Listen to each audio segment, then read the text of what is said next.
Ladies and gentlemen, welcome back to the Ground and Pound Podcast Dog of the Week video. And this video is designed to give you my favorite betting underdog on the entire UFC Fight Night, Taira taking on Park in the main event. And this one's going to be a good one. This one's a tribute to the late, great Hulk Hogan, along with who we're going to have as my favorite betting underdog. And if you're enjoying the content here on the Ground and Pound Podcast, hit that like and subscribe button. And without further ado, brother, this week's dog of the week is going to be... All right, Ground and Pounder. So unfortunately, due to copyright issues this week with YouTube, the full highlight reel tape has had to have been edited.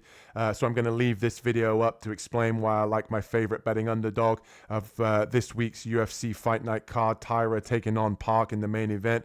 And if you guys want to check out the full highlight reel tape, I leave a link in the description to our Facebook and our Instagram. The full video will be uploaded on our socials this week.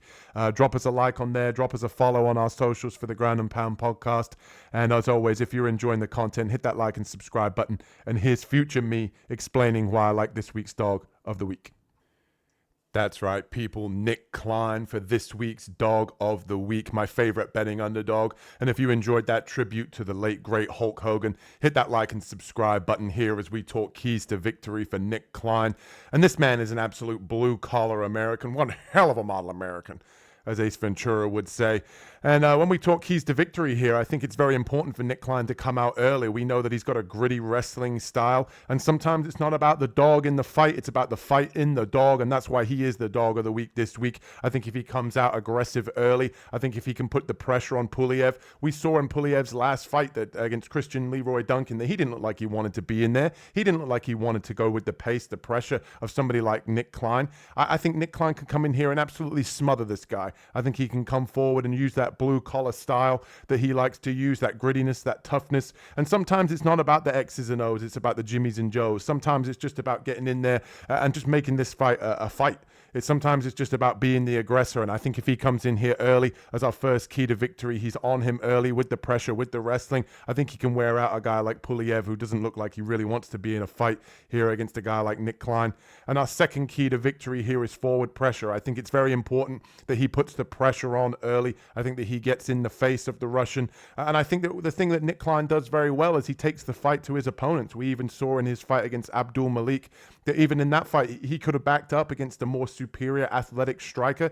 He took it to him early. He wanted to wrestle. He wanted to throw some shots. He wanted to trade in the pocket. I think the forward pressure here could really overwhelm a guy like Pulev. And you even see in his Contender Series debut, he went for that takedown early. He went for the forward pressure early. He knew exactly what he wanted to do. And he wanted to do it with aggression, with forward pressure. So I think it's going to be important here to stick to that game plan of having heavy forward pressure. And like I said early, for the third key to victory, sometimes it's just about being the bigger dog. I think in this fight, sometimes it can just come down to just who wants it more, who's going to come in and actually bring the fight to their opponent. And absolutely just big dog this guy. We saw in his last fight with Pulev, Christian Leroy Duncan, not known for his wrestling. He came in there, he used his ability to try to wrestle. He used that moment in that fight to try to wrestle a guy like Pulev.